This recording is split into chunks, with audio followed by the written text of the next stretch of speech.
And so it was a very experienced bench group. And we're just trying to use this time and this practice opportunity to get more reps for our second unit, because we've always had the advantage playing through our depth. So when you bring Tina and Sil off the bench, they've been mentors to our, first time guards. It's really helpful. So just, continuing to build that momentum and that familiarity with each other, and figuring out what style works best. But this is our first real practice opportunity. So it's nice to be able to put some things in without having to worry about playing a game the next day. One more from me too. I know the whole premise of USA basketball is never to rely on any one person, but if, Dan is able to be back and be, healthy, how much could that affect you guys on the court?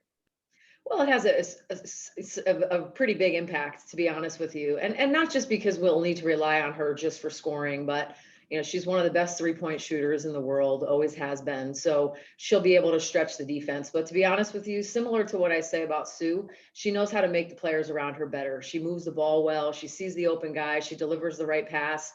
So you can't just guard her with one person, because she's literally able to score in so many ways, but she's able to get us easier baskets. Her leadership, her intensity that she plays with elevates us in practice, and that's been very noticeable in the last 2 days. Thank you. Thanks. And next, we'll go to Roger Cleveland, and then Tyler Brown's here on deck. Hi, Jen. Congratulations on everything. You've been involved with USA basketball for such a long time in so many different ways. How different is it for you to be a coach on the bench? And how exciting is that for you to finally be there? It's very exciting, and it's a tremendous honor. The last Olympics, I was a scout, so I still got to participate in all the coaching meetings and be a voice in practice and help prepare. I work with Dawn a lot, preparing scouts for our opponents. But this time's special because I get to sit on the bench. I get to have an impact in that capacity, still get to do my scouts, which I love to do, and prepare the team. And I think overall, just the familiarity of the foreign opponents that we're playing really helps me in this role. Some of these players, to be honest with you, I coached against when I coached the U19 team back in 2011. I can remember some of them. So I think it's just a special, doing it with Dawn as the Olympic coach is an honor for me. I've been motivated from the beginning to help her win another gold medal this time as a coach. So it's just really exciting. She's inclusive. She asks our opinions all the time. And she really lets us as assistant coaches put a stamp on this team and on the games that we play. And that makes it even more special. Everybody always talks about the players and their dreams of being in the Olympics one day. It seems like you've done all the right things to be a coach in the Olympics. I mean, how long has it been a dream of yours to be on that bench?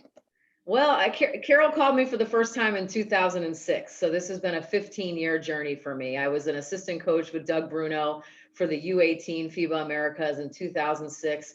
And I think back then, maybe it didn't seem like a reality, but I'll tell you what, I never said no, other than when I was pregnant with my second child. When Carol called, I said yes. And I've had, multiple roles as chair of the junior national team, as coaches, as assistant coaches, and most recently as a scout in the 2016 Olympics. So I've just tried to prepare myself for this moment. I feel like like I said, my familiarity with being able to do international scouts really makes me an asset on this coaching group. My familiarity with so many of these players that I've coached over the last 15 years helps because I have built-in relationships. So yeah, I think it became more of reality as I got involved in 2014 with the national team. And I've just made sure to make an impact and be somebody who's indispensable by really working hard, sharing my knowledge and preparing the team the best way that we can to win. Thank you. Good luck. Thank you. Welcome. And next, Tyler Bronsky. Hey, Jen, just curious what that team moment was like when Sue was announced that she would serve as the opening ceremony flag bearer. It was awesome. I mean, Diana was the only one that knew. So Carol asked her to announce it to the group. It was a surprise to all of us, and it was really special. These players all have so many individual accolades over their careers, and they're always shared, obviously, with you all and the public. But it was kind of an intimate moment for our group to be able to hear that and to be able to congratulate her It's so much deserved for Sue and everything that she stood for, not just for USA Basketball, but for the United States. I mean, she's been a role model to so many young women. And I'm just honored to have be a part of her career in this role that I've had, to watch her continue to grow from when she was at UConn after I left, into the woman that she's become today. And it was a really special moment for all of us, and we're really happy for her. And there's no better representation of this United States delegation than Sue. And Takashi Shibata, you're up. Hello, Coach Rizzotti. My name is Takeshi Shibata. I'm in Tokyo. I'm a Japanese reporter, Yes. and welcome to Tokyo. Thank you. My question is, how much have you watched the Japanese team this year? They have very good warm-ups.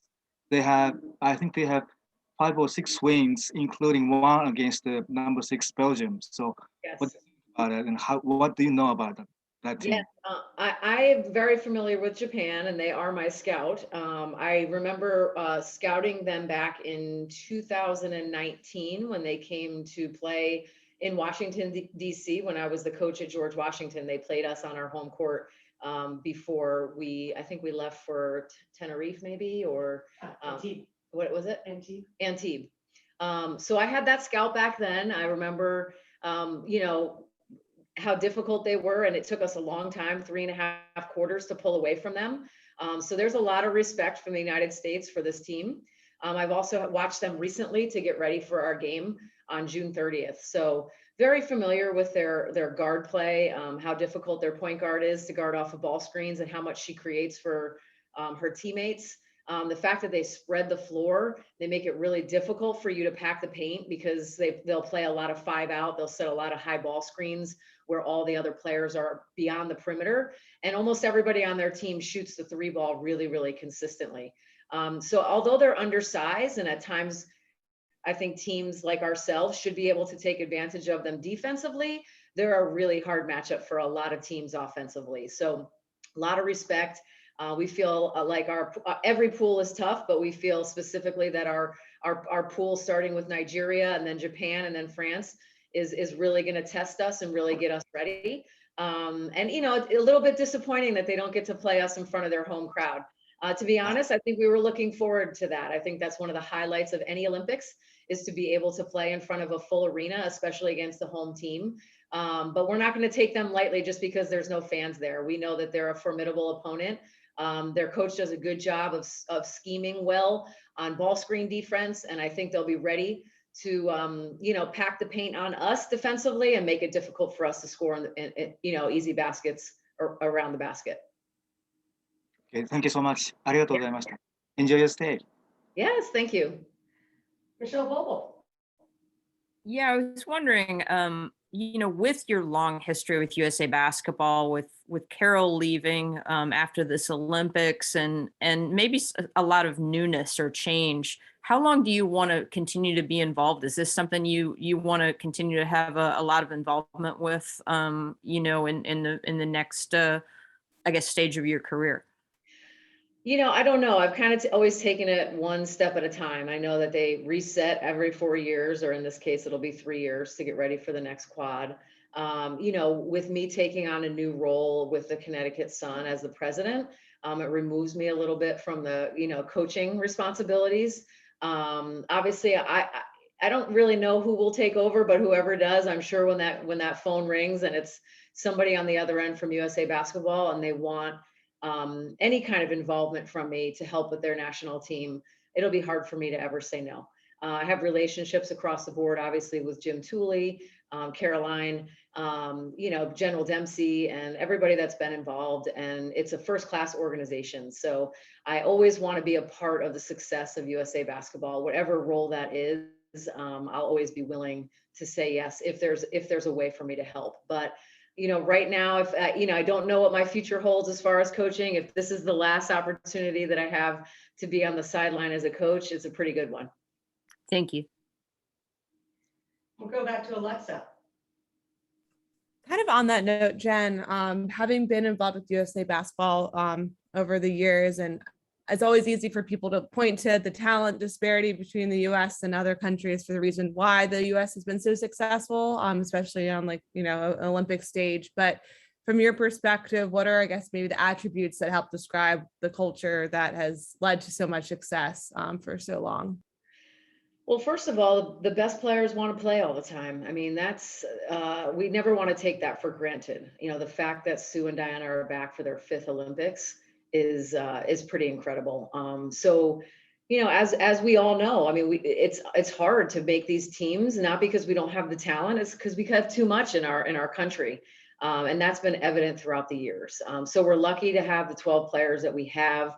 We're lucky that they're committed to being selfless and play for the name in front of their jerseys. And we're lucky that they understand the standard of excellence that is USA basketball. And sometimes when they're young, like they were last week, they play a little tight and they don't play like themselves. But once they're in that program and they see how the veterans operate, how they walk on the floor, how hard they work for however long we decide to go, you start to understand why there's a level of success, and that's from the top down. That's always, it starts with Carol, obviously, as the director of our national team, down to everybody. There's a high level of respect. It's a team effort. It's all hands on deck, and that's always how the culture has been, and it's never changed. And that goes back to the players that have played over the last couple decades. Appreciate it. Thank you. And Ida Franklin and then Roger Cleveland. We probably will close out with you, although we may have time for one more question after that. Hey, how you doing, Coach? Good. How are you? I'm well. What does it mean to you to have Sue Bird, BG, Tina Thompson here to help the younger players out? And what does it mean to you to see more women getting recognized as head coaches in different leagues? It means a lot. I think I started playing professionally in the United States in 1996 for the ABL, and we've come a long way. There's more former players that are getting into coaching, and the level of success that someone like Dawn Staley and Cheryl Reeve have had, it just sets a great example for what women are capable of doing. As far as players go, like I said, when Tina, when Sue, when Diana, when BG, when they step on the floor, they understand what it takes to prepare to win an Olympic gold medal. And so they set the standard. And so I'm excited to see, women coaching in different sports. I'm excited to see women getting opportunities in the NBA.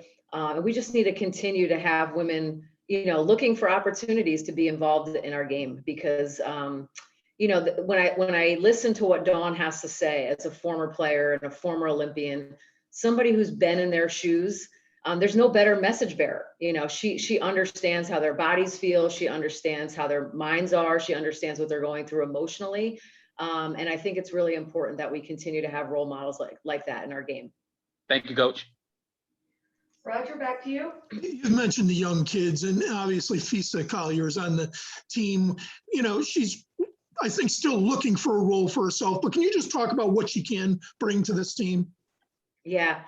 Well, I think that Nafisa is one of those players that understands that she may have to take on a different role than what she's used to, as all of these players do. She's a scorer. I think her last game in Minnesota, she had 27 points. She's very aware that she's not going to score 27 points for the Olympic team. But she goes in the game and she does her role. She plays hard on every possession. She runs the floor. She offensive rebounds. She's smart. She has a high IQ, so she listens to the defensive schemes and she works hard to execute them. So I think she's really bought into understanding that she'll be a role player on this team. She's a sponge. She wants to learn. And I feel like she's definitely one of the players that's getting better every day. Thank you. Thank you. And Jen, if you wouldn't mind, we do have one more from the Olympic channel. Chloe? Sorry, thank you for letting me squeeze this in. Does it ever get any easier knowing that the target is on your back at the Olympic Games? It does not. Someone mentioned before the disparity. I don't think there's as big of a disparity as people think there is in this world. I mean, when you look at the teams that we're playing against in this Olympics, and probably because they narrowed it to 12, we are looking at the very best. So many of these players play professionally in the United States or around the world. And they continue to get better and better every single time we step on the floor in the Olympics. We're excited to be here. We know we have our work cut out for us, but we know it's going to be a challenge. You know, that's why we played the games in Las Vegas. We didn't want to come here and have Nigeria in the first game be our first time together as a team. So we don't have a lot of preparation. We never have. Other teams have probably been together for weeks and months. But that's, you know, kind of what USA basketball has been about. We got to come together in a short amount of time. We got to compete against really special teams in the world. Thank you. Thank you, Jen. All right. Well, I know you guys were all, you know, excited for me and got on early, and it had nothing to do with Diana Taurasi coming on after me.